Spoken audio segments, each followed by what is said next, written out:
Hi everyone, welcome back to Planet Omar. Today we are going to be reading chapters 13, 14 and 15. Hope you enjoy.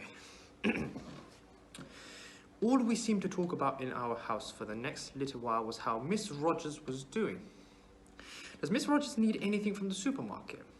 Should Omar pop over and check Miss Rogers' TV was working properly? Should Asa pick some flowers from the garden to cheer Miss Rogers up? Now that Miss Rogers knew we were nice, she was a totally different person. She wasn't creepy and mean anymore.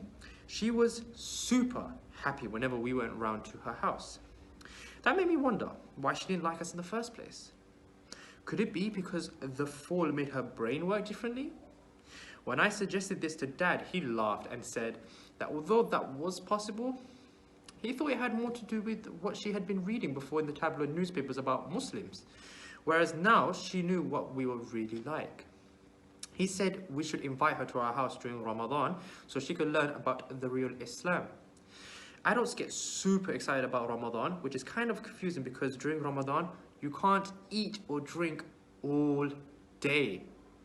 I know my mum and dad like to eat a whole lot, and my mum is completely addicted to coffee. Even though they make up for all the not eating when they break their fast, at iftar time, no one had never really explained to me what was so good about Ramadan. So I asked Auntie Iman. Auntie Iman was my new Quran teacher. She isn't related to us, but Maryam and I call all ladies at our mum's age Auntie because it's rude to just say their name. She comes over to teach me how to read the Quran every Wednesday and Friday after school. I like her because she's kind. She's way better than my last teacher from before we moved, who didn't tell me about what the words meant and just told me to be quiet whenever I asked a question about Allah, which made it boring. I like to know what the words mean. I heard my mum telling my dad that the teacher wasn't doing a good job of hiding my inquisitive nature. Anyway, it was super handy that Auntie Iman filled me in on what's so good about Ramadan, because Charlie has an inquisitive nature too, and he started asking me lots of questions all about it. So, wait, Omar, in Ramadan, you can't eat for a whole month. Won't people die if they do that? He asked. No, you only have to stop eating from dawn till sunset. Basically when the sun is out. All the other times you can eat what you want and you can eat lots, like my mum and dad do. So you stay alive. Okay. Charlie looked a bit relieved, but a little sheepish too. So I felt a little bad for laughing. But why do people do it? The fasting, I mean. And if they like doing it, why do they only do it in Ramadan? Because that's when you're supposed to do it. And for a whole month, you get extra reward points from Allah. I found out that you get 70 times more points for praying and reading Quran than you do in other months. We were sitting by the sandpit in the playground, so I made 2 piles with the sand. One that was like a massive mountain, and another tiny little one. So you can see there that he's just drawn his really massive mountain and small one to compare the rewards, I anticipate. Okay, that's really cool, said Charlie. Is it hard? I think so. Anyway, even if it is hard, we have the Eid feast to look forward to at the end of the month. It also helps that the devil is locked up during Ramadan, so he can't persuade us to eat when our tummies are rumbling. I imagined a nasty creature, grumpily counting down the days till Ramadan because he knew he was going to get locked away. And since it's the devil who whispers to us to do bad things, I was pretty relieved that I could have a whole month without him telling me to eat Miriam's stash of hidden chocolate when she wasn't looking. I was planning to ask Allah for a lifetime supply of chocolate of my own on the night of power, which is in the last 10 days of Ramadan. The night of power in Arabic is also known as Laylatul Qadr. Just a little fun fact for you guys. So I was planning to ask Allah for a lifetime supply of chocolate of my own on the night of power, which is in the last 10 days of Ramadan. It's called that because it's better than 1,000 months. That means you could get the same reward points in one night than it would take you 1,000 months to get. That's 83 years. Mind-blowing. And all the angels come down to earth and you can ask Allah for anything you want. Then I remembered the best bit. And for people who fast, Allah will give them a secret reward and we don't know what it is. Wow, said Charlie. Maybe like a Ferrari Italia or something? Oh my God, Charlie. That would be so awesome. I could almost feel the steering wheel in my hands.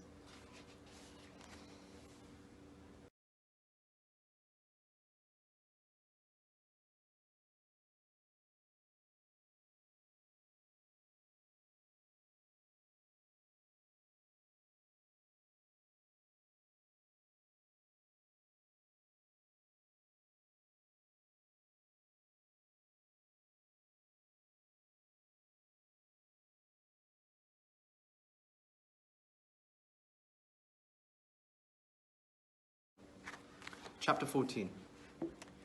The first fast was on a Monday. Maryam was going to wake up for the midnight feast because she was going to be fasting for the whole of Ramadan for the first time. The meal is called suhoor and it has to happen before dawn. My mum said that I wasn't allowed to get up for it because I was still too young. I wasn't happy about this at all. I wanted my Ferrari Italia. So I put up a fuss and turned on the turbo on my pesta power. In the end, Mum said I could practice keeping a fast at the weekend. I said fine, but I was still worried about Miriam getting more reward points than me. So I went to school with breakfast in my tummy, as usual. It was funny that at school it was just a normal day. When at home it was special because it was the first day of Ramadan and that's all that anyone could talk about. Nobody in my class was talking about it, which is why I was super surprised when Miss Hutchinson buzzed over to my table and said, "Happy Ramadan, Omar." I think my cheeks might have gone red. But I looked at her Happy Ramadan curls and managed a very small thank you. So just there how they've written it there, actually really, really nice. "Are you fasting?" she continued, crouching down in my chair. "No, I'm not allowed," I said. "Oh well," she said, "I'm happy to go easy on you for PE if you ever do." And she winked and went to write the date on the board. The first person I saw when I looked up was Daniel. Something was making him red and fidgety and really cross. Could it have been jealousy? At break time, Daniel came over to where Charlie and I were sitting, doing cool graffiti drawings with chalks on the floor. "You're a teacher's pet." He spat out the words as if they were a really nice part of a pet, like it's poo. And he pointed a podgy finger at me back and forth, before smudging up our drawings with his foot. Anger bubbled in my chest. I imagined H2O swooping down from the H clouds and whacking Daniel with his strong tail. So just there. Remember, H2O was the dragon that he imagined a couple of chapters ago. Just imagining him coming down to give Daniel a little taste of his medicine, I guess. If only he could do that for real. I was so tired of Daniel using any old excuse to pick on me. "Go away, Daniel," I said. "What will you do? Call your girlfriend Miss Hutchinson?" "She's not his girlfriend, okay?" said Charlie. For a second, I thought Daniel was going to try his headbutting thing again. But, luckily, he saw one of the teaching assistants coming towards us, so he ran away. The teaching assistant walked past us slowly, asking if everything was all right. I said yes, even though it wasn't. Afterwards, Charlie asked me if we should just go and tell her or Miss Hutchinson that Daniel was being a big fat bully. I just shook my head. I knew getting Daniel in trouble would only make things worse. But I also knew that I had to do something.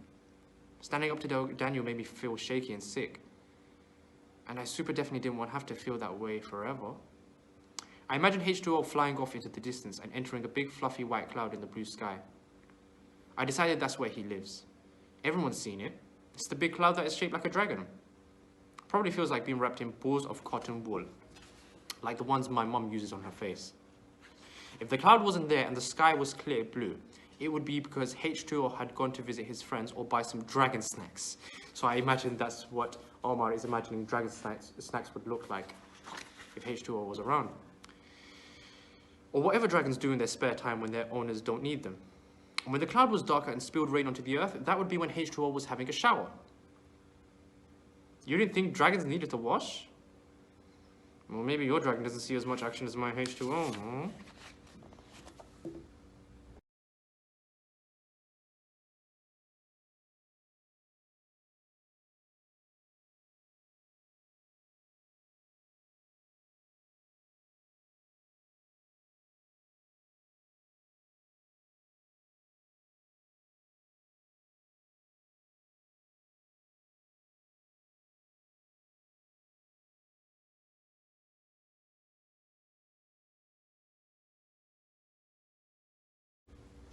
Chapter 15. That evening, Miss Rogers came over for the first iftar, which is the first food you eat when you break your fast at sunset. Her wrist still wasn't all fixed up yet, and Mum and Dad had been sending dinner over to her so that she didn't have to cook for herself. But this was the first time she actually came to eat at our house on our table. She watched everything we did, quietly, with a smile in her eyes. She kept saying, "I see," and nodded her head. Once we'd finished eating, she took her phone out and called John, who was her son, it turned out, and said, "The Muslims put less chili in their food for me, John. It was delicious." We all grinned, because being called the Muslims was a bit of a fun joke for us all now. As the week went on, I noticed that everyone was getting used to not eating when the sun was out, and actually eating a bit too much when the sun went down. Normally Miriam and I eat about the same amount, but now she was eating like a bear who hadn't had any food for the whole time it had been hibernating. I know how that feels. At first, I was worried that she would eat all the yummy samosas if I wasn't quick enough, but then I figured out that while she was busy munching, I could talk loads about my video games, and she wouldn't tell me to shut up like she normally does. Miss Rogers came over for the iftar every day. She told me she liked the samosas best of all. But by the time we got to Thursday, everyone was a little bit less patient. Probably because they were hungry. It didn't help that Miriam had done really badly in her science test, which was a complete catastrophe in our household because she's the daughter of 2 successful scientists. Mum was telling her that it really wasn't good enough and that they would go over all the things that she found hard. And Dad was saying that they wouldn't be upset if they didn't believe that Miriam could do better. I looked at Miriam. Once I watched a video of a gorilla dad whose gorilla children were being really, really annoying, and he was trying his best to be patient and not to go ape, until he did. Miriam reminded me of the gorilla trying to stay calm. It didn't last long. "Well, it's not my fault, is it? You're the one who made me move to this stupid school and stupid house," shouted Gorilla Miriam. "Mummy, I could do better, can't I?" said Asa. "Of course you can, sweetie," said Mum. For this, Miriam pinched Isa as she stormed out of the room. Mum was a bit flustered and didn't seem to notice. But I kept quiet about it because I might be able to use it against her in future. Ooh, don't know if you do that. Mum said I was sitting around doing nothing. So I should go and set the table for iftar and take the stones out of the dates and put nuts in instead. I wondered why they were called stones, and I imagined what would happen if there were real stones on dates and somebody tried to eat one, thinking it had a nut in it. If they didn't smash their teeth doing that and manage to swallow it instead, would it stay in their tummies forever? Or would they poop it out? I don't think I'll ever try and put that question to the test. Just as I had finished setting the table, Dad came into the room. He liked that I had gone over the top and taken out fancy glasses and made the table look like they do in restaurants. Mum put her head around the door. She didn't like it. She said that her fancy glasses could get broken and that I shouldn't touch them. Then she told me to go and get Miss Rogers to join us for iftar. Miss Rogers brought a box of chocolates with her. It was only so have a look at this little writing sequence there. Really quite an interesting way. Let's try and just do this. It was only 12 steps from her front door to ours, which takes me about 12 seconds to walk across it. It takes Miss Rogers 60 seconds. I timed it. That doesn't sound like a lot, but it's really slow when you're doing it with her. While we walked, I had my eyes on the chocolates. Have a look at Omar's eyes. His eyes have changed as soon as his chocolates have come into question. How could I make sure that Miriam didn't pinch all the best ones? Miss Rogers knew the iftar routine now. When there were only 10 minutes left till the fast opened, she said, "Put the Islam channel on, or we'll miss that nice song that tells us when the fast opens." We all tried not to look at each other and tried not to laugh. "That's called the adhan," Miss Rogers said. Dad. It's the call to prayer." "Oh well, whatever it's called. It's very nice, dear," said Miss Rogers. Miss Rogers did the countdown and everyone popped a date into their mouths when the fast opened. Except me. I popped a chocolate from the box that Miss Rogers had brought into my mouth because my mouth had been waiting for them. And because my mouth likes chocolate very much, but instead of being very happy, my mouth was confused. There was a weird taste with the chocolate taste. I didn't like it. "Yuck," I said. "Oh, is it an alcohol one?" said Miriam. "What?" "We're not allowed alcohol, not even the adults, and I had never had it before." I quickly jumped up to spit it out and rinsed my mouth. Am I going to be drunk now? I asked. Apparently this was totally hilarious because you have to talk a lot more alcohol. You have to take a lot more alcohol than that to get drunk. Miss Rogers explained that to me after she finished laughing for 10 minutes straight.